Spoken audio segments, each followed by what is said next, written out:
அப்போஸ்தலர் நடவடிக்கைகள் 28ஆம் அதிகாரம். அப்போஸ்தலர் நடவடிக்கைகள் 28ஆம் அதிகாரம் கடைசி வசனம். கடைசி வசனம். மிகுந்த தைரியத்துடனே தடை இல்லாமல் தேவ ராஜ்யத்தை குறித்து பிரசங்கித்து கர்த்தராகிய இயேசு கிறிஸ்துவை பற்றிய விசேஷங்களை அல்லேலூயா. பவுல் அப்போஸ்தலர் கடைசி காலங்களிலே ஒரு வீடை வாடகைக்கு எடுத்து இந்த மாதிரி வீடை வாடகை யாரெல்லாம் வாராங்களோ அவங்களுக்கு என்ன பண்ணாரு? மிகுந்த தைரியத்துடனே தடை இல்லாமல் தேவ ராஜ்யத்தை குறித்து பிரசங்கித்து கர்த்தருடைய இயேசு கிறிஸ்துவை பற்றிய விசேஷங்களை உபதேசித்து கொண்டிருந்தான். சுவிசேஷ புஸ்தகங்கள் எல்லாவற்றையும் குறித்து அது என்ன நடந்ததோ, இயேசு கிறிஸ்துவை பற்றி என்னெல்லாம் சொல்லப்பட்டதோ அது எல்லாவற்றையும் அவர் கடைசி காலங்கள் வரைக்கும் அதே தைரியத்துடன் நிறைய நேரத்துல ஆரம்பத்துல வைராக்கியமா எல்லா காரியமும் செய்வோம், வைராக்கியமா எல்லாம் பண்ணுவோம். ஆனா கடைசி கிட்ட வரும் வரைக்கும் உடம்பு சோர்வாயிடும், பழகி போயிடும். யாரும் உங்களை தடுக்கல. இங்க சபைக்கு வராதபடி யாரும் என்ன மேல யாரையும் தடுக்கல, வரக்கூடாதுன்னு சொல்லல. புரியுதா சொல்லுவது? யாரு தடுக்கல, எந்த தடையும் இல்லை. நாட்டுல எல்லாம் இந்த மாதிரி இருந்தாதான் இது மாறினா அப்படி மாறினா அது கூட ஓகே, பிரச்சனை இல்லை. அப்படியாவது வருவாங்க. நாட்டுல மாதிரி இருந்ததுன்னா இருக்க முடியாது, விசாரமெல்லாம் இருக்க மாட்டீங்க. அங்கெல்லாம் பயந்து ஆராய்ச்சிட்டு இருக்கிறாங்க. உங்களுக்கு இங்க பயம் இல்ல, மனுஷ பயம் இல்ல, தேவ பயம் இல்ல.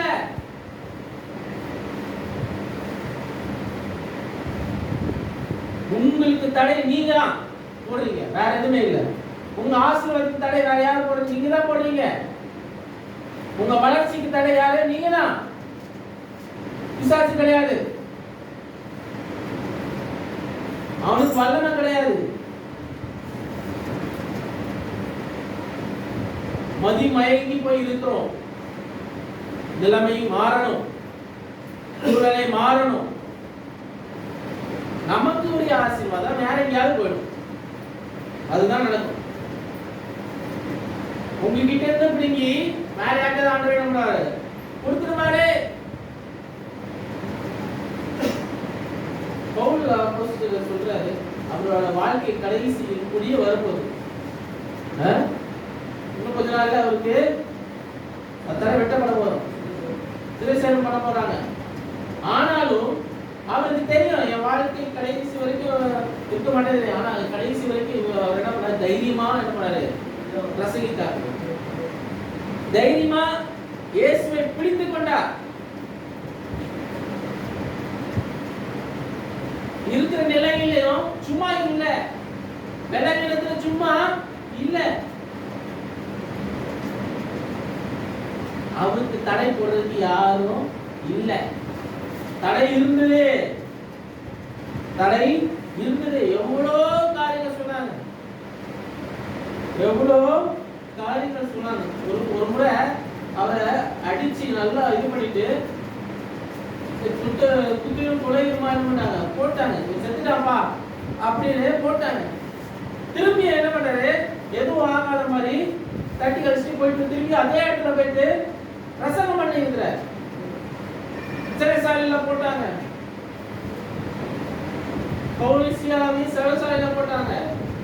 தலைமையில நிக்க வச்சு எல்லாம் தட்டி சென்னையில கட்டி அடிப்படாங்க. அந்த நேரத்துல ரத்தம் என்ன பண்ணுவோம்? எல்லாம் இதுவும் வெளியே வரும். அவர் அடிபட்டு இருக்கும் போது அந்த நேரத்துல என்ன துடித்தாங்க.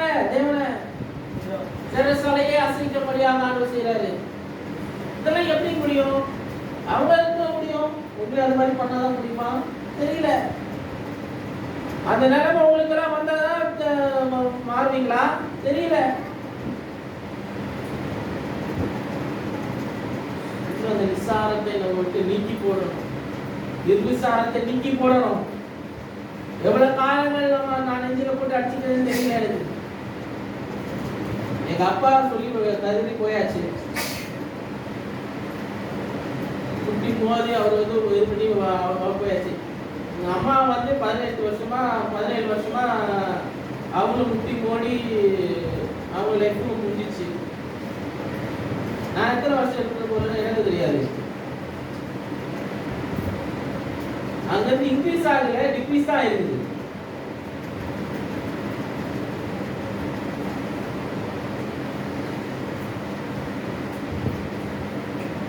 என்ன நடக்க போகுதுன்னு தெரியல.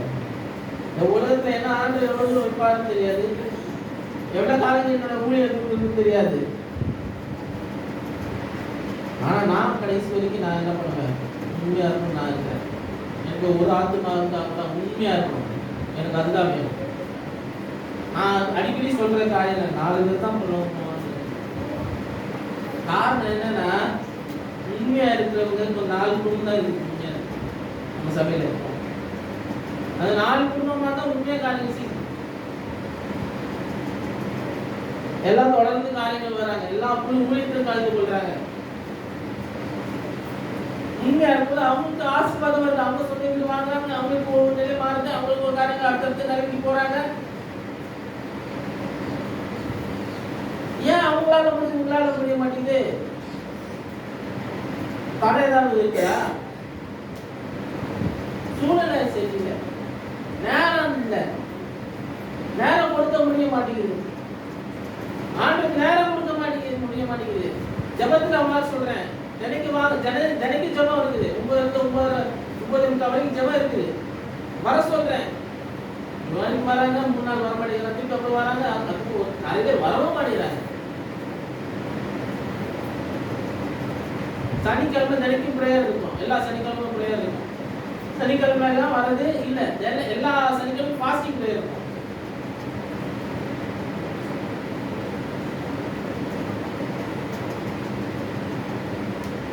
ஏன் வரதில்லை? ஜெபிக்கிறதுக்கு சோறு, ஜெபிக்கிறதுக்கு ஆர்வம் இல்லை, வாஞ்சை இல்லை.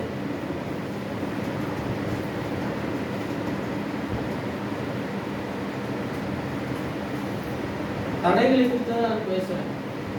உங்களுக்கு தடை போடுறதுக்கு யாரும் இல்லை. பிசாசு தடை போட முடியாது, தடை போட தெரியும். யார் உங்களுக்கு தடை போட முடியாது. நீங்களே போட்டா வழி, நீங்களே உங்களுக்கு வேலை போட்டா மாத்திரம்தான் அது உங்களுக்கு தடையாய் மாறும். மரணம் பரியந்த நான் உண்மையா இருக்க விரும்புகிறேன். அதே உண்மை உங்கள்கிட்ட நான் விரும்புகிறேன், உங்கள்கிட்ட இருக்கணும்னு நான் விரும்புகிறேன்.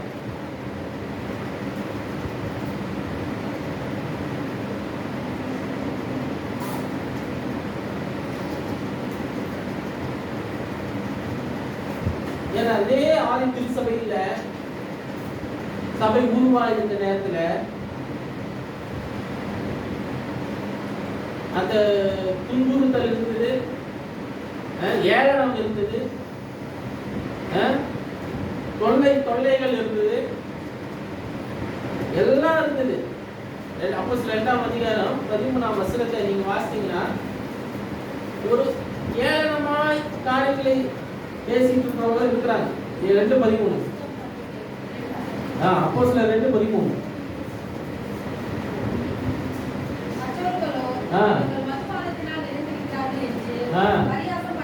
பரியாசம் பண்ணாங்க. எப்போ அந்நிய பாஷையில நிறைஞ்சி தேவனை மகிமைப்பட்டு இருந்தவர்கள என்ன பண்ணாங்க, மதுபானத்துல பிடிவெறியில நிறைந்து இருக்கிறாங்க. அதனால என்ன பண்ணாங்க அப்படின்னு சொல்லி பரியாசம் பண்றாங்க. ஆதி திருச்சபையில அப்படிதான் இருந்தது, பரியாசம் இருந்தது, கேலி இருந்தது, குண்டை இருந்தது. அதுதானே நிறைய இருக்கா? வாசிங்க, அதுபடியே வாசிங்க. தெரியும்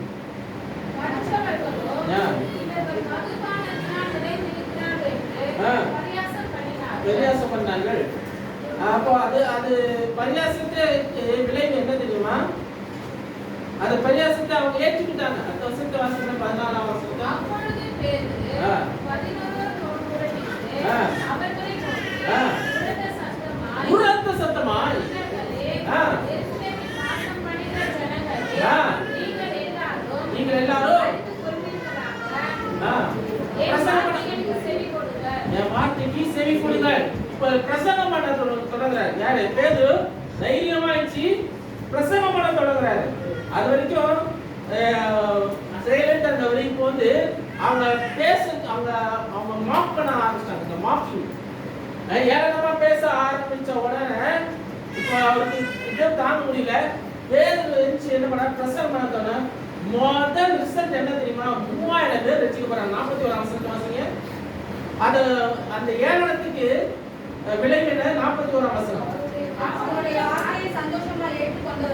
அவர் வார்த்தையை சந்தோஷமா ஏற்றுக்கொண்டவர்கள் ஞானஸ்நானம் பெற்றார்கள்.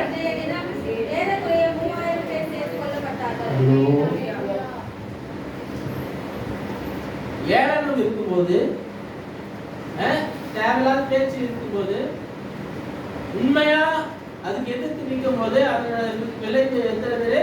3000 பேர்.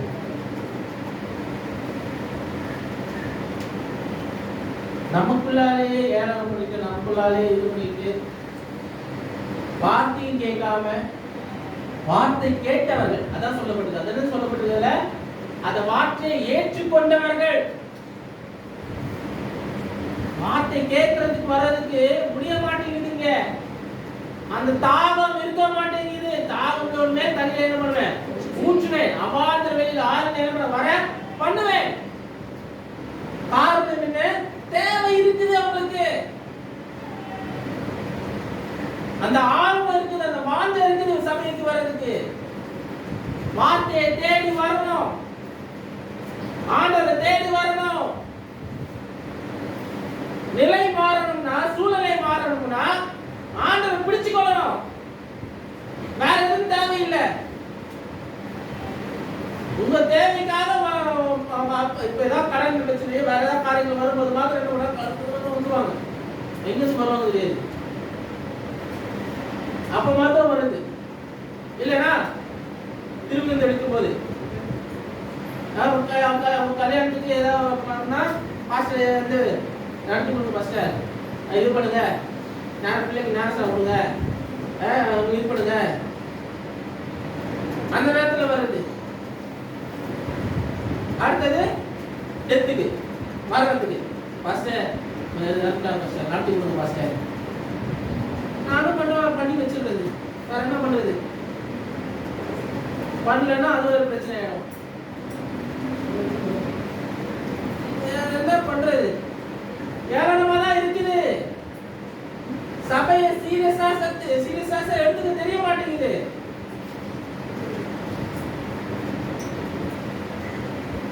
பிறந்த நாளுக்கு பாஸ்டர் தேவை, எல்லா தேவைக்கு பாஸ்டர் தேவை. அதுக்கப்புறம் கல்யாணத்துக்கு பாஸ்டர் தேவை, கடைசி மரணத்துக்கு பாஸ்டர் தேவை.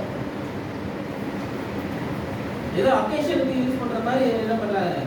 யூஸ் பண்ணிக்கிறது. அதுக்கப்புறம் கிறிஸ்துமஸுக்கு வந்துடுறது, ஈஸ்டருக்கு வர்றது, நியூ இயருக்கு வர்றது, அதுக்கப்புறம் காணாம போயிடுறது. நிலை மாறணுங்க, நிலை மாறணும். வார்த்தை ஏற்றுக்கொள்கிறவர்கள் அதை கேட்டு, வார்த்தையை கேட்டு ஏற்றுக்கொள்கிறவர்கள் ரட்சிக்கப்படுறாங்க. சந்தோஷமா ஏற்றுக்கொள்றவங்க. வார்த்தையை சந்தோஷமா ஏற்றுக்கொள்றதுக்கு இல்லையே யாரும் ஆர்வம் இல்லையே, வாஞ்சை இல்லையே. 4ஆம் அதிகாரம் 2ஆம் வசனத்தை வாசிங்க. அதே இதுதான். அவர்கள் ஜனங்களுக்கு உபதேசிக்கிறதினாலோ, இயேசுவை முன்னிட்டு மரித்தோரிலிருந்து உயிர்த்தெழுதலை பிரவேசித்ததினாலோ சினம் கொண்டு அவர்களை பிடித்து சாயங்காலமாய் இருந்தபடியினால் மறுநாள் வரைக்கும் காவல் வைத்தார். ஆமா, சொன்னதுக்கு 1ஆம் வசனத்தில் வாசிங்க, இன்னும் தெளிவா இருக்கும். அவர்கள் ஜனங்களுடனே பேசிக் கொண்டிருக்கையில் ஆசாரியர்களும் தேவாலயத்து சேனை தலைவரும் சதுசேயரும் அவர்களிடத்தில் வந்து அவர்கள் ஜனங்களுக்கு உபதேசிக்கிறதுனாலும் இயேசுவை முன்னிட்டு மரித்தோருக்கு உயிர்த்தெழுதலை பிரசங்கிக்கிறதுனாலும் சினம் கொண்டு அவ்வளோ உண்மையை பிரசங்கிக்கிறதுக்கு கோபம் கொள்றாங்க. ஆங்கிலத்தில் அனாய்டுன்னு இருக்கு இந்த வார்த்தை, அனாய்டு. they were annoyed. அவங்களுக்கு அந்த ஏற்றுக்கொள்ற மனப்பான்மை இல்ல, பொய் பேசுறாங்க, சினம் கொண்டு. அப்புறம் என்ன பண்றாங்க, சாயங்காலம் அவங்களை பிடிச்சிட்டு சாயங்காலமா இருக்கிறதால காவல்ல வச்சாங்க. வசனத்தை கேட்டவர்கள் அநேகர் விசுவாசித்தார்கள். ஹலோ 4ஆம் வசனத்துல வாசிங்க. வாசிங்க. அவர்கள் தொகை ஏறக்குறைய 5000 இருந்தது. அல்லோ அல்லோ அல்லோ. உடனே ரிசல்ட்டுங்க, உடனே ரிசல்ட். அவங்க காவல்ல பண்ணது அவங்க என்ன பண்ணல, பெருசா எண்ணிக்கல. ஆனா அதுக்குள்ளால ரிசல்ட் வந்துருச்சு. அதான் அவங்க பயம். ஏன்னா நிறைய பேருக்கு அந்த பயம் வந்துச்சுனாலே நம்ம ஏதோ சரியாதான் செய்யணும்னு அர்த்தம். எதிராளிக்கு பயம் வந்துச்சுன்னா நம்ம சரியாதான் செய்யணும்னு அர்த்தம். நமக்கு எதிர்ப்பு இல்லைங்க, அதனாலதான் நம்ம என்ன பண்ண நிஸ்சாரமா இருக்கிறோம். நமக்கு எதிர்ப்பு இல்லை, அதனாலதான் என்ன பண்ண ஆதரவை தேட மாட்டேங்கிறோம்.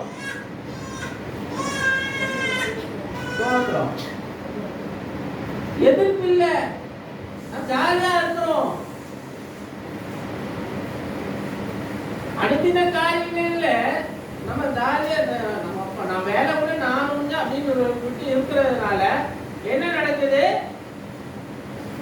அந்த ஆர்வம் இல்ல ஆண்டவரை தேடுறதுக்கு. இன்றைக்கு உங்கள் ஜீவன் உங்கள் சரீரத்துக்கு பிரிஞ்சா எங்கே போவோம்னு நினைக்கிறீங்க, மாத்துவா எங்கே போவோம்னு நினைக்கிறீங்க. ரிசல்ட் வருதுங்க, ரிசல்ட் இருக்குதுங்க. உபத்திரவம் எங்க இருக்குதோ, எதிர்ப்பு எங்க இருக்குதோ அங்க தேவனுடைய கிரியை இருக்குதுன்னு அர்த்தம், தேவனுடைய கரம் இருக்குதுன்னு அர்த்தம். தனிப்பட்ட ரீதியில எப்படி இருக்கீங்க, உங்க வாழ்க்கையில எப்படி உபத்திரம் இருக்குதுன்னு தெரியல. ஆனா தனிப்பட்ட ரீதியில இல்லைங்க, பொதுவா நான் சொல்றேன்.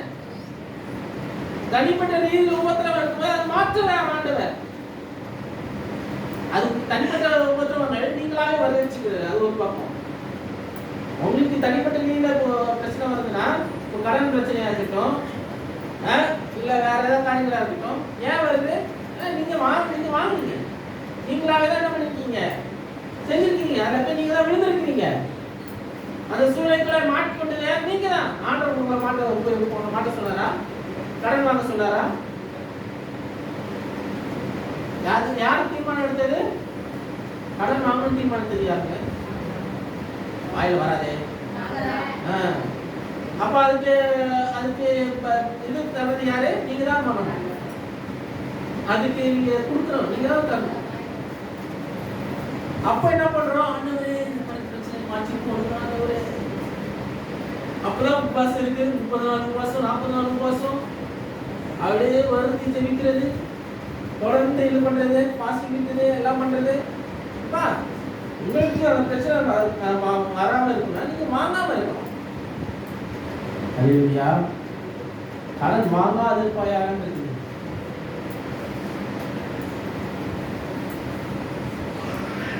அதே போல அநியாயமா வட்டி வரி வசூலும் சிரிக்க கூடாது, வட்டிக்கு விடவும் கூடாது. வேதத்துல இருக்குங்க, பாவம், அது பாவம். ஒரு எஜமான் இருக்காரு, அவர் 2 வேலைக்காரர்கள் இருக்காங்க.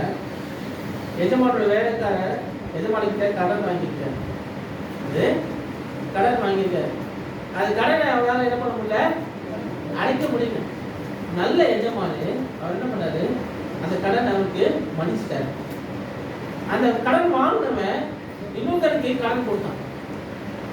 இன்னொருத்தருக்கு கடன் கொடுத்தான். அந்த அவன் கடன் வாங்கினவன் என்ன பண்றான், அவனுக்கு கடன் கொடுத்தவன்கிட்ட போய் கடன் பிடிச்சி கழுத்தை பிடிச்சி, நீ இப்போ எனக்கு இந்த கடன் தரலன்னா நான் உன்னை கொல்லுவேன்றான். கழுத்தை நெரிச்சி ஸ்ட்ரைட்டா பிடிச்சி, நீ இப்போ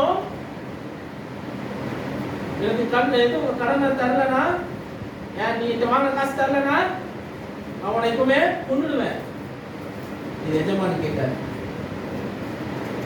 வா உன் கடனை உன்னால கொடுக்க முடியலன்னு சொல்லி கெஞ்சின, நானும் மன்னிச்சு விட்டேன். இப்போ நீ என்ன பண்ற, உனக்கு மன்னிப்பே கிடையாது. என்கிட்ட வாங்கின கடன் நீ கொடுத்து இது பண்ற வரைக்கும் நீ என்கிட்ட அடிமையா வேலை செஞ்சுட்டு ஆகணும், கொடுத்து தீர்வு வரைக்கும், அது கட்டி முடிகிற வரைக்கும். அப்போ உண்மையில உபத்திரம் வரும், உனக்கு பிரச்சனை வருது. இப்போ யார் மேல தப்பு? ஆண்டவர் உங்க கடனை மன்னிக்கிறாருங்க, உங்க எஜமானுடைய கடனை மன்னிக்கிறாரு. ஆனா நீங்கள் மற்றவர்கள் கடனை மன்னிக்கிறது இல்லை. அந்த மன்னிப்பு இருக்கணும். நீங்கள் அவங்களுக்கு தடைக்கெல்லாம் மாறுகிறீர்கள். அப்போ 4ஆம் அதிகாரம் அதே நிலைமை தான் நடக்குது இல்லையா? 13ஆம் வசனத்தை வாசிங்க.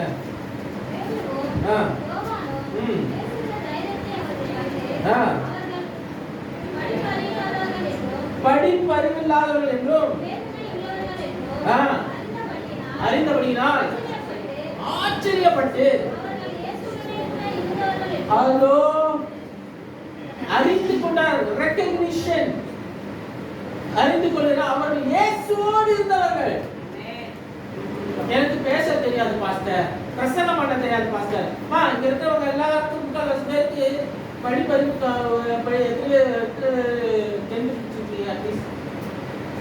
பெரியவங்களை சொல்றேன். காலேஜ் இல்ல, சில பேர் தான், 2 பேர் 3 பேர் தான். ஏன்னா எல்லாரும் அந்த இதுல சொல்லுவாங்க, படிக்க தெரியாது, பைபிள் படிக்க வராது. ஏமா இங்க யாரும் பைபிள் படிக்கல, இதெல்லாம் அவங்களுக்கு ஏபிசிடி தெரியாது,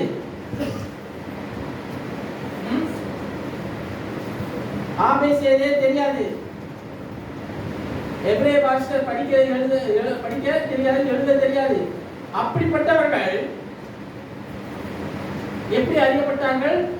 இயேசுவோடு இருந்தவர்கள். ஹலோ, எப்படி அறியப்பட்டாங்க? இயேசுவோடு இருந்தவர்கள் இயேசுவை போல பேச ஆரம்பிக்கிறாங்க. அதுதான் மெயினான காரியம். இல்லையா? நீங்க இயேசுவோடு இருந்தீங்கன்னா அவரை போலவே பேச ஆரம்பிப்பீங்க. இயேசுவோடு 24 மணி நேரம் இருக்கலாம். அவர்களோடு எப்போது இருக்கிறாரு அது நீங்கள் அறிந்து அவர்கிட்ட கேட்டீங்கன்னா அவர் உங்களுக்கு சொல்லி கொடுப்பார். இந்த வார்த்தைகள் என்ன எல்லாம் இருக்குது, எப்படி படிக்கணும், என்னென்ன காரியங்கள் இருக்குன்னா அவர் சொல்லி கொடுப்பார். நீங்க போயிட்டு அழைக்க தேவையில்லை. அவர்கிட்ட உட்கார்ந்து அவர் சமூகத்தில் உட்கார்ந்து நீங்க பயத்தை வச்சு நீங்க எனக்கு சொல்லி கொடுங்க, ஆண்டவர்கிட்ட கண்டிப்பா சொல்லி கொடுப்பா. இந்த மறைப்பொருள்களை எனக்கு விலக்கி கொடுன்னு சொன்னா விலக்கி கொடுப்பா. அந்த ரெகக்னிஷன் எப்போ வரும் ஒருத்தருக்கு? நீங்கள் எப்படி அறியப்படுவீர்கள் சொன்னா நீங்க ஆண்டவரோடு இருந்தால் மாத்திரம் நீங்கள் அறியப்படுவீர்கள். நீங்கள் இயேசுவோடு இருந்தால் மாத்திரம் நீங்க என்ன பண்ணுவீங்க? அறியப்படுவீங்க. உங்க வார்த்தைக்கு வேல்யூ அப்பதான். நீங்க பேசுற ஒவ்வொரு வார்த்தைக்கும் வேல்யூ, அந்த எடை எப்போ கனத்திருக்கும் என்று சொன்னால் நீங்கள் இயேசுவோடு இருக்கும்போது, இயேசு உங்கள் வாயோடு பேசும்போது தான், இயேசு கிறிஸ்து உங்கள் வாயோடு இருந்து பேசும்போது மாத்திரம்தான் அந்த வார்த்தைக்கு வேல்யூ இருக்கு, மதிப்பு இருக்கும். தடை இருக்கலாம், பிரச்சனைகள் இருக்கலாம், வாழ்க்கையில் இரண்டாவது காரியம் இருக்கலாம். ஆனா நீங்கள் பேசுற ஒவ்வொரு வார்த்தைக்கும் வேல்யூ இருக்கணும் என்று சொன்னா நீங்க எவ்வளவு வார்த்தைகள் பேசுறீங்க?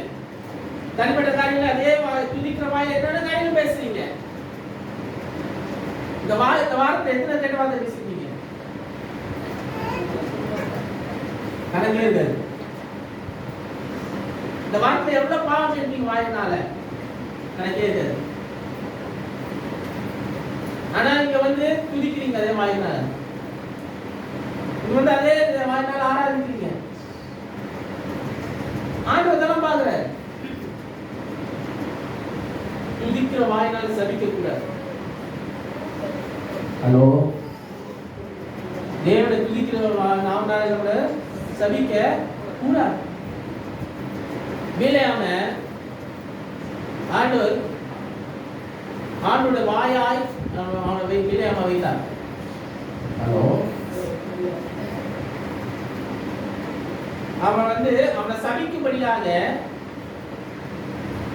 யாரை சபிக்கூடாது? தேவனுடைய பிள்ளைகளை சபிக்கும்படியாக இந்த ராஜா என்ன பண்ணா? கொண்டு போனான். விலை கொடுத்து வாங்கி போனான். ஆண்டவர் சொன்னாரு போகாத போகாத. ஒரு வாட்டி சொன்னாரு போகாத, இன்னொரு சொன்னாரு ஆண்டவரே நீ வந்து நச்சரிச்சுட்டே இருக்கானே, பணம் கொடுத்துட்டே இருக்கானே. சரி, கடைசியில் என்ன பண்ணாரு ஆண்டவர்? ஓ, ஆனா நான் என்ன சொல்றேன் அதான் சொல்லணும். நான் என்ன சொல்றேன் அதான் நீ சொல்லணும். அவன் வாய் திறந்து சபிக்கலான்னு போகும்போது ஆசீர்வாதம் தான் வருது. ஆண்டு பேச்சு கேட்காம காசு வாங்கிட்டு சபிக்க போலாம். ஆண்டு வாயா இருந்தார், அவங்க வாயா. ஆனா அது சாபமா போகல, ஆசீர்வாதமா தான் போச்சு.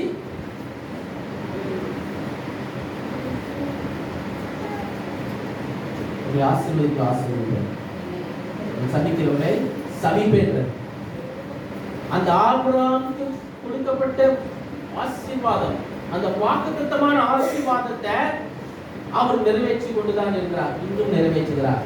நம்மளும் அந்த ஆபிரகாமின் சந்ததிக்குள்ளாலே இயேசு கிறிஸ்து மூலமாய் சேர்க்கப்பட்டிருக்கிறோம். அந்த ரெகக்னிஷன் எப்போ வரும்னா, ஆண்டா இயேசு கிறிஸ்து ரத்தத்தால் மீட்கப்பட்டிருக்கிறோம் என்ற ஒரு நம்பிக்கை, அந்த வேல்யூ எப்படி தெரியும்னா, நாமும் அவர் பேசுற வார்த்தைகள் அவரை போலவே இருக்கும்போது தான். அதே வாக்கு தத்தத்துக்கு உரியவர் சொந்தக்காரர் நாமும் இருக்கிறோம். எப்படி நம்மளே ஆண்டவர் என்ன பண்றாரு? ஆசீர்வதித்திருக்கிறார், நம் பேரை பெருமைப்படுத்தி இருக்கிறார், நம் ஆசீர்வாதமா இருக்கும்படியாக ஆண்டவர் செய்கிறார். நம்மை சபிக்கிறவர்கள் சபிக்கப்படுவார்கள். ஆனா நீங்க போய் சபிச்சுக்க கூடாது. நீங்க மார்கை மாறுவாங்க கால் வாங்க சொல்லிட்டு திருப்பி போயிட்டு எடுத்துக்க கூடாது. ஒருத்தர் அதான் அந்த ஒரு பிளேஸ்ல ஒருத்தர் பக்கம் நடத்துறா இருந்த மறுபக்கத்தையும் காட்டு அப்படின்னா அவன் வந்து அடிச்சானா திரும்பி அடிக்கிறது அது இல்ல. ஒருத்தவனை இன்சல்ட் பண்ணனா அது ஒரு உண்மையான வேல்யூ சொல்றேன். ஒருத்தவனை அவமானப்படுத்துறானா, உன்னை வந்து அசிங்கப்படுத்துறானா, திரும்பி மாறுக்கவே நீ அசிங்கப்படுத்தாத. அது உன்னுடைய வேல்யூவை குறைச்சிடும், உன்னோட தரத்தை குறைச்சிடும். நீ ஆண்டவருடைய பிள்ளை என்ற ஒரு இதை, நீங்க ஆண்டவரோடு இருக்கிற ஒரு இதை, நீங்க சபைக்கு போறீங்க, நீங்க கிறிஸ்தவர்களா இருக்கிறீங்கன்ற ஒரு தரத்தை என்ன பண்ணிடும்? குறைச்சிடும். அதுதான் அதோட வேல்யூ. ஒரு கருத்தை அறிஞ்ச மறு கருத்தை காட்ட சொல்ற காரியம். ஆனா ஒருத்தர் வந்து அடிச்சனா கண்டிப்பா என் கருத்து அடிப்பேன், அடிக்க முடியும். ஆனா அது நான் என்ன பண்ண மாட்டேன், செய்ய மாட்டேன். என்ன இன்சல்ட்டா அது எனக்கு அவமானமா இருக்கலாம். ஆனா நான் அதே அவமானத்தை நான் திரும்பி இன்னொருத்தருக்கு நான் செய்ய மாட்டேன். ஒருத்தர் தத்தி வச்சு கொடுத்துட்டா நான் தத்தி நான் என்ன காட்டு கொள்றதுக்கு நான் என்ன பண்ணுவேன், என்ன பண்ண முடியுமா பண்ணுவேன். என்ன குத்து நான் காட்டிட்டு இருக்க மாட்டேன். அதுவும் இருக்குது. புரியுதா சொல்ல வருது? புரிஞ்சுக்கணும், டிஃபரன்ஸ் என்னன்னு புரிஞ்சுக்கணும். ஒருத்தர் என்ன அவமானப்படுத்தும்படியா கணத்துல அறிஞ்சானா அதுக்கு நான் என்ன பண்ண மாட்டேன், அவன் கணத்துல அறிய மாட்டேன். ஆனா என்ன கொலை செய்யணும், என்னோட ஹார்ம் பண்ணணும்ன்ற ஒரு எண்ணத்தோட யாராவது வந்தாங்கன்னா நான் என்ன பண்ணணுமோ அதுல எப்படி தப்பிக்க முடியுமோ, தப்பித்துக் கொள்ள முடியுமோ அதெல்லாம் என்ன பண்ணுவேன், பண்றதுக்கு என்னால முடியும். அதுதான் உண்மை. அதான் நம்ம பார்த்துக்கணும்.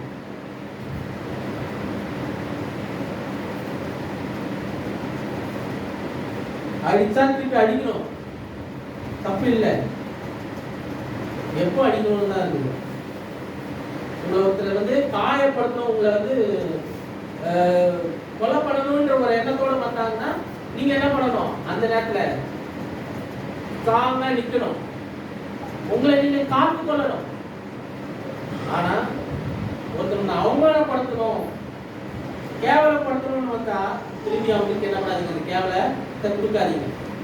அது உங்க தரத்தை குறைச்சிடும். நீங்கள் ஆண்டு பிள்ளை என்கிற ஒரு ஸ்தானத்தை என்று உங்களை இறக்கி விட்டுடும். புரியுதா நான் சொல்ல வருது? உண்மையான அங்கீகாரம் எப்போ கிடைக்குதுன்னா நீங்க ஆண்டவரோடு இருக்கும் போதுதான் நடக்குது.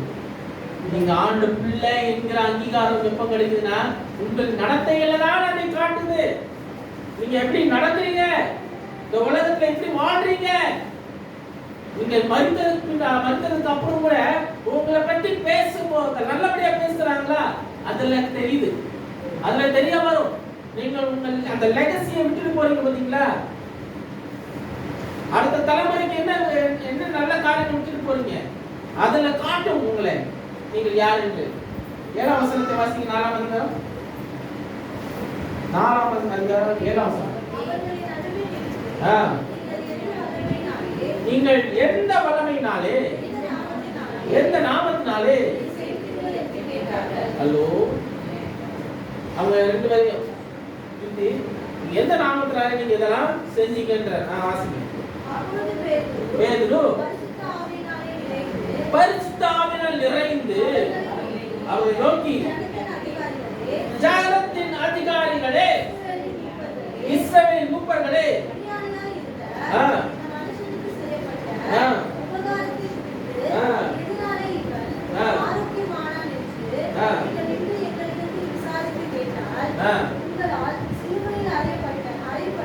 உங்களால் சிலுவையில் அறையப்பட்டவரும்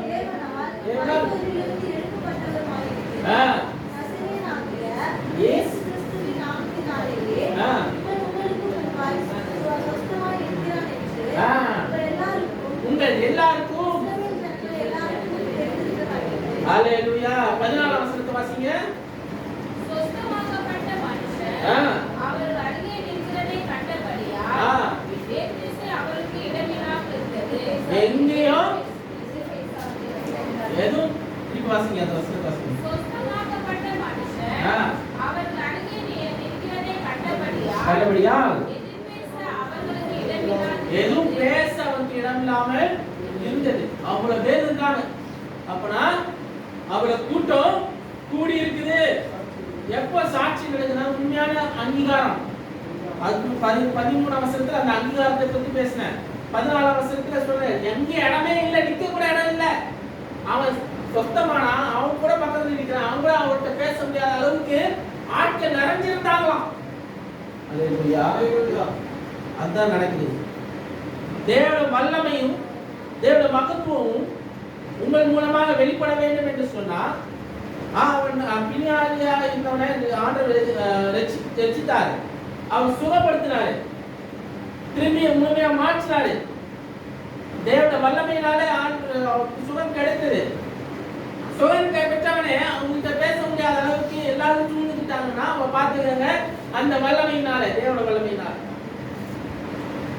5ஆம் அதிகாரம் 3ஆம் வசனத்தை வாசிங்க.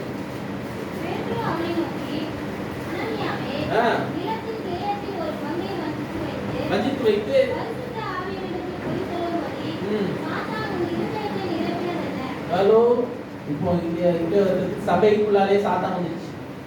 அனனியா சபையிலும் அதை பத்தி நான் எக்ஸ்பிளைன் பண்ணணுமான்னு தெரியல. வேணா வீட்டில் போயிட்டு நீங்க வாசிங்க, அந்த பகுதியை வாசிங்க. 5ஆம் அதிகாரத்தை வாசிங்க.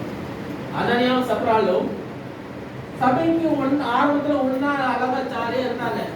ஆண்டுக்காக நான் ஊழியம் செய்யணும், ஃபர்ஸ்ட் நான் ஊழியம் செய்யணும், நான் எல்லாம் கொடுக்கணும், நல்லா இருந்தாங்க. கடைசியில ஆண்டுக்கு கொடுக்க வேண்டிய காரியத்துல முழுமையா கொடுக்காம பாதி என்ன பண்ணாங்க, கொஞ்சம் ஒளிச்சு வச்சுக்கிட்டாங்க. ஆண்டு சும்மா விடுவாரா? ஆண்டு என்ன பண்ணாரு, பவுலுக்கு உணர்த்திருக்கிறாரு.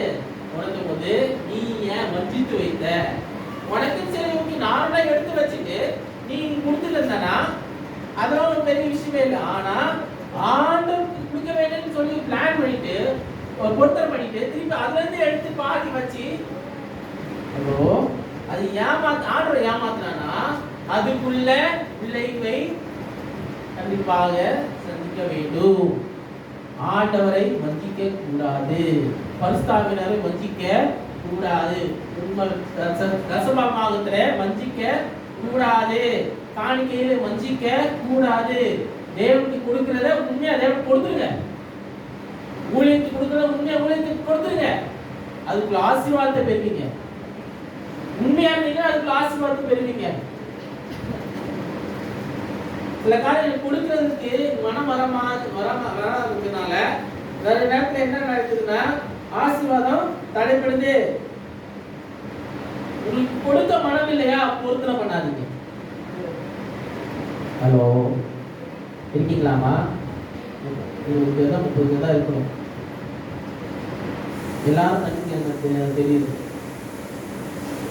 ஏன் ஒருத்தருக்கு கொடுக்க மனம் இல்லை, சபைக்கு நான் கொடுக்க மனம் இல்லை அப்படின்னா முதல்ல என்ன பண்ணக்கூடாது, பொருத்தனை பண்ணக்கூடாது. நான் இது செய்யறப்போ நான் சபைக்கு செய்யறேன், திமுக சபை சொல்லுவாங்க, அவங்க ஒருத்தவங்க நானும் பண்ண செய்யற ஆகணும். அதுக்கப்புறம் அந்த நேரம் வரும்போதே கொடுக்கறதுக்கு முடியாது, சாப்பிட்டு தான் வரும். வீம்புக்கு காரியங்கள் செய்யாதீங்க. ஆனா அதோட விலைக்கு எப்படின்னா இன்னும் அதிகமாக சேர்க்க போடுறாங்க ஆண்டவருக்குள்ள.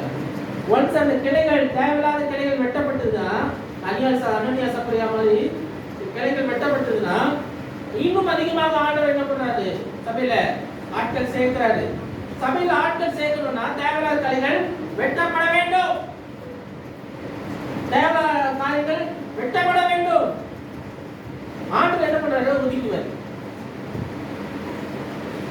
சபைக்கு கேடு உண்டாக்குற யாரையும் சபையில ஆண்டவர் என்ன பண்ண மாட்டாரு, விட்டு வைக்க மாட்டாரு.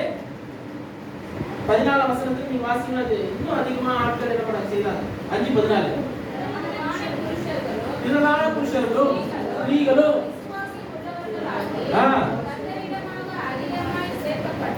கர்த்தரிடமாய் அதிகமா என்ன பண்ணாங்க, சேர்க்கப்பட்டாங்க. ஹல்லேலூயா. இந்த மாதிரி தடைகள் வரும்போது, இந்த மாதிரி பிரச்சனைகள் வரும்போது முதல்ல புரிஞ்சுக்க வேண்டியதுன்னா ஆண்டவர் காரியங்களை ஏதோ செய்யறான்னு அர்த்தம். நம்ம வாழ்க்கையில பிரச்சனை வரல, ஏதாவது காரியம் எதுவும் நடக்கலன்னா நீங்க யோசிக்கணும், நம்ம எதுவும் தப்பு பண்றோம்னு அர்த்தம். ஏன்னா பாஸ்டர் பிரச்சனை வரணுன்றீங்களா, வராதான்றீங்களா? ஏமா தேவையில்லாத பிரச்சனையை வச்சுக்கிறது இல்லை. உங்களுக்கு பிசாசினால போராட்டங்கள் வந்ததுன்னா உங்களுக்கு அது நல்லதுன்னு அர்த்தம் சொல்றேன். அப்ப நீங்க சரியா இருக்கீங்கன்னு அர்த்தம். நீங்க ஆண்டுக்குள்ளாலே சரியா இல்லைன்னா பிசாசு உங்களை கண்டுக்க மாட்டான். நம்மால்தான் பாடி கொடுப்போம் சொல்றாங்க. என்ன நம்ம மாட்டியா பிசாசு அதான். பிசாசு என்ன தெரியுமா, அவன் வந்து நம்ம ஆண்டவர் தேட பைபிள் வாசிக்கலனா, ஜெபம் இல்லைனா, ஆண்டுக்கு முதல்ல கொடுக்கலனா, ஆண்டுக்கு வாழ்க்கையில் முதல்ல கொடுக்கலாம், உண்மையா இல்லைனா நம்மள என்ன பண்ண மாட்டான், கட்டிக்க மாட்டான். உண்மையா இருந்தா அவன் அப்பதான் பயப்படுவான். ஜெபம் பண்ணா வைராக்கியம் ஆண்டுக்குள்ள இருந்தா அப்பதான் அவனுக்கு பிடிக்காது. அப்பதான் வந்து என்ன பண்ணுவான், ஏதாவது ஒரு தடையை என்ன பண்ணுவான் அவன் வாழ்க்கையில கொண்டு வருவான், ஏதாவது காரியத்தை வருவான். உபத்திரவங்கள் ஒளிந்து போகும், ஆனா நம்மை ஆண்டவர் நம்மளை என்ன செழிக்க வைப்பார். உபத்திரவம் வரும் போகும், இன்னங்கள் வரும் போகும், ஆனா நம்மளை ஆண்டவர் என்ன பண்ணுவாரு, செழிக்க வைப்பார். ஆங்கிலத்துல ஃப்ளரிஷ் இருக்கு.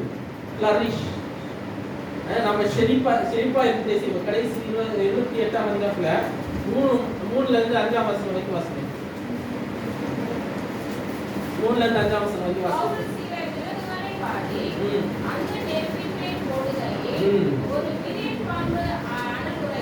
அனுகுறைந்து விடப்பட்டு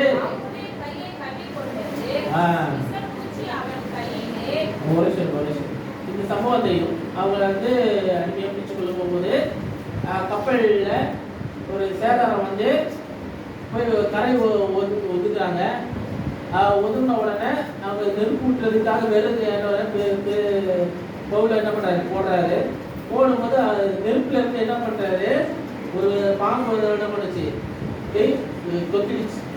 கொத்தும்போது இவங்க எல்லாம் என்ன பண்றாங்க, சுத்தி இருக்கவங்க எல்லாம் அவன் பார்த்து இவன் பெரிய பாவியா இருப்பான், இது பெரிய பாவியா இருப்பான், கடல்ல தப்பினா கூட கரையில வந்து பாம்பு கிட்ட கொத்து வாங்கிட்டான், மாட்டிக்கிட்டான், இவன் செத்துருவான் அப்படின்னு சொல்லிட்டு, ஆனா பவுல் எதுவுமே சொல்லல, எதுவுமே பண்ணல. அந்த பாம்பை கையில் பிடிச்சிட்டு நெருப்புல என்ன பண்ணாரு போட்டார். அவருக்கு எதுவுமே ஆகல. காரணம் என்னன்னா ஆண்டோடு இருக்கிறார். பாம்பு கொத்தி ஒன்றும் ஆகல, பாம்பு தான் போச்சு, செஞ்சு போச்சு. உபத்திரவம் வரும், போராட்டங்கள் வரும், என்ன வேணா வரலாம். ஆனா நம்ம ஆண்டுட்டு இருக்கும்போது, ஆண்டோடு இருக்கும்போது நம்ம என்ன பண்ணலாம், ஆண்டு சொல்லி திருக்கும்படியாக செய்வார். விரியன் மாலை வந்து என்ன பண்ண கொத்தம் வருவானுங்க, எல்லாம் பிடிங்கி தூக்கி போடுங்க. பிரச்சனை அப்படிதான் வரும், போராட்டங்கள் வரும், தடைகள் வந்துகிட்டே தான் இருக்கும். அதெல்லாம் தாண்டி போங்க. அதை பார்த்துட்டு மற்றவங்க எல்லாரும் ஆச்சரியப்பட்டாங்க.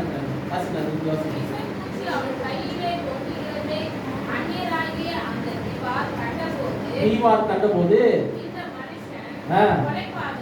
இந்த மனுஷன் கொலைபாதகன்,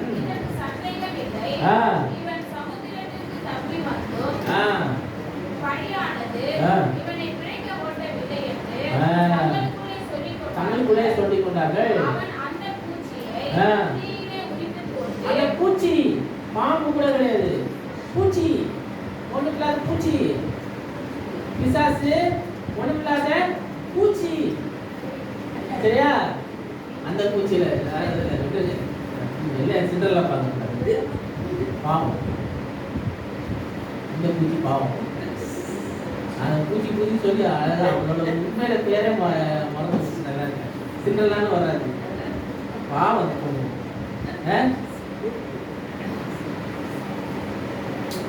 அது இதுல என்ன சொல்லப்படுதுன்னா, பிசாசுக்கு வல்லமை இல்ல, உங்கள் மேலே வல்லமை இல்ல, அவன் வெறும் பூச்சிக்கு சமானமா இருக்கான். அல்லேலூயா. ஒண்ணுமில்ல. அத என்ன பண்றாரு, அந்த எடுத்து வாசிங்க. அவன் அந்த பூச்சி தீயில ஊத்தி போட்டு ஒரு தீங்கும் அடையாளம் தான் அவனுக்கு தீங்குப்பட்டு அல்லது அவன் சடுதியாய் விழுந்து சாவான் என்று அவர்கள் பார்த்துக் கொண்டிருந்தார்கள். அவள் பார்த்து, அப்ப அவனுக்கு கை கால வீங்கி அவன் சாவான்னு நினைச்சு பார்த்துருந்தாங்க. ஆனா நெடுநேரமாய் ஒரு சேதமும் அவனுக்கு வராதுனாலே சிந்தை மாறிச்சு. பாத்துங்க, அற்புதம் நடக்குது. எப்படின்னா, அவளோடு காத்துட்டு இருக்கிறான், அவனுக்கு ஆக போதுப்பா, சாக போறான், ஒண்ணும் இல்ல, கை காலம் வீங்க போகுது, எல்லாம் நடக்க போகுது, இப்ப செத்துருவான்னு சொல்லிட்டு ரொம்ப நேரமா காத்திருந்தாராம். ஒருத்த சாப்பிடணும் என்ன பண்றாங்க, ரொம்ப நேரமா காத்திருந்தாங்க.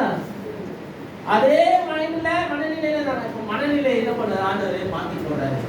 அல்லேலூயா. வேறு சிந்தையுள்ளவர்களாகி இவன் தேவன் என்று சொல்லிக் கொண்டார்கள். அல்லேலூயா. அதுதான் சொல்றார் ஆண்டவர். அல்லேலூயா. அப்படிதான் செய்வார் ஆண்டவர். அல்லேலூயா. உங்கள் சிந்தை என்ன பண்ணாரு, மாற்றுவார். மத்தவங்க சிந்தை உங்க மேல இருக்கிற சிந்தை என்ன பண்ணுவாரு, கண்டிப்பாக மாற்றுவார். நீங்க அழிஞ்சு போவாங்க, நீங்க ஒண்ணுமில்லாம போவீங்க அப்படின்னு நினைச்சிருந்தவங்க நீங்கள் அவங்க பார்வைக்கு தேவன் என்று காண்படியாக செய்வார். அல்லேலூயா. அல்லேலூயா. ஆண்டவரோடு உண்மையா நீங்க இருந்தீங்கன்னா, ஆண்டவரோடு இணைந்து வாழ்ந்தீங்கன்னா, பவுலுக்கு செஞ்சதை தான் உங்களுக்கு செய்வார். அவருக்கு செய்த தேவன் தான் உங்களுக்கு, அதே தேவன் தான் நீங்க கும்பிடுறீங்க, அதே தேவனை தேடிதான் வாழீங்க. அவருக்கு செய்த தேவன் உங்களுக்கு செய்ய மாட்டாரா? கண்டிப்பாக செய்வார். நீங்கள் மற்றவர்கள் பார்வைக்கு நீங்கள் தேவனா தெரிவீர்கள். ஆண்டவர் உங்கள் மூலமாய் செய்கிற காரியம் பெரிதா இருக்கும். உங்கள் தடைகள் எல்லாம் நீக்கப்படும். உங்களுக்கு விரோதமாய் எழுதுகிற எல்லா ஆயுதம் வாய்க்காமல் போகும். கர்த்தர் பட்சத்தில் இருக்கும்போது நமக்கு எதிராக இருப்பவன் எதுவும் பண்ண முடியாது. வாசிமா அது 5 6 வரைக்கும் படிச்சிங்க 6 படிச்சிங்களா போதும் எல்லா சிந்தை என்ன பண்ணாரு முன்னியா மாற்றிட்டார் இல்லையா அந்த மாற்றுறது தான் அவன் மற்றவங்க மேல வைக்கிற சிந்தையை முழுமையா மாற்றுவார் இல்லையா ஆண்டவர் நம்புங்க ஆண்டவர் பிடிச்சு கொடுங்க பெரிய காரியம் ஆண்டவர் எதிர்பார்க்குங்க தடையெல்லாம் நீக்கி எல்லாத்தையும் மாற்றுவார் இப்போ இருக்கு இதெல்லாம் தடை இதெல்லாம் தடை இதெல்லாம் ஒரு தடை தான் சபையில குறைஞ்சு போகுதுன்னா ஏதோ ஒரு தடை இருக்கு வரவிடாமல் செய்யறது ஒரு தடை இல்லையா தடையை கண்டிப்பாக மாற்றுவார் அடுத்த வாரம் எல்லாரும் வருவாங்க நான் நம்புவோம் எல்லாரும் போய் பாருங்க பக்கத்துல இருக்க போய் பாருங்க விசாரிங்க என்ன ஆச்சுன்னு கேளுங்க எல்லாரும் போய் கேளு விசாரிங்க நிறைய பேர் வர முடியாம இருக்கிறாங்க வாரம் சொல்றாங்க ஆனா வந்து அடுத்த வாரம் வந்துடுற பாஸ்டர் வேலைக்கு போயிடுறாங்க பெருக்க போயிடுறாங்க இது பண்ணி அதுக்கு அந்த வேலைக்கு போயிடுறாங்க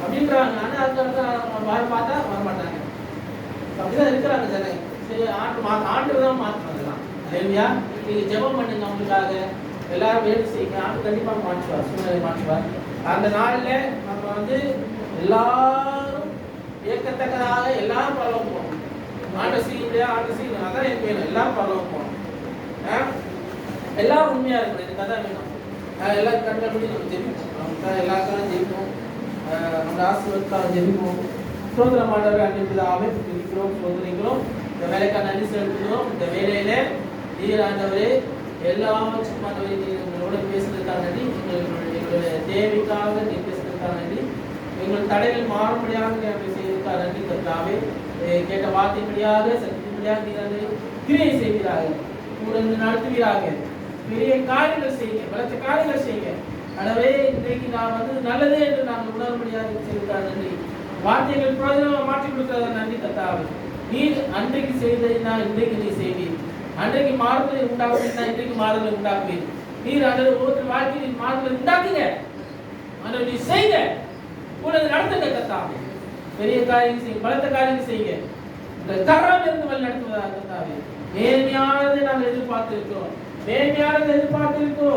நீர் அந்த ஆச்சரியமான செய்தி நான் விசுவாசிக்கிறோம் ஆண்டவரே பார்த்து நான் ஒவ்வொருத்தரும் ஒப்புக்கிறேன் அந்த ஒவ்வொருத்தர் மேலும் சக்தியின் மகிமை எப்பொழுதும் கூட பாதுகாத்துக் கொள்ளட்டும் ஆண்டவரே இந்த வாரம் முழுவதும் என் பிரயாசங்கள் ஆசீர்வதிக்கப்படட்டும் ஒரு நன்மை குறைவிடாமல் பாதுகாக்கப்படட்டும் ஆண்டவரே எல்லாவற்றும் மேன்மையான காரியத்தை நாடுபடியாக மேன்மையான காரியத்தை நாடி ஓடுபடியாக நீர் அதை கிருபை பாராட்டுங்க ஏற்ற பலத்தையும் சத்துவத்தையும் நீங்க கட்டளையிடுங்க கூட நடத்துங்க தடையை நீக்கி கொடுங்க இதில் பார்த்து ஒப்பு கொடுக்கிறேன் பிரிய காரியம் செய்யுங்க பலத்த காரியம் செய்யுங்க துதி கடமை எல்லாமே செலுத்துகிறோம் இப்பராக இயேசு கிறிஸ்து நாமத்தில் வைக்கல் வேண்டும் ஜீவனால பிதாவே எல்லோரும் என் ஆத்மாவே கர்த்தரை ஸ்தோத்திரி என் முழுவதுமே பரிசுத்தத்தை ஸ்தோத்திரி ஆத்மாவே கர்த்தரை ஸ்தோத்திரி கர்த்தர் செய்த சகல குமாரங்களை மறவாதே ஆமென் நம்முடைய கர்த்தராகிய இயேசு கிறிஸ்துவின் கிருபை பிதாவாகிய தேவனுடைய அன்பும் பரிசுத்த ஆவியானவரின் சமாதானம் சந்தோஷம் என்றும் பெற்றும்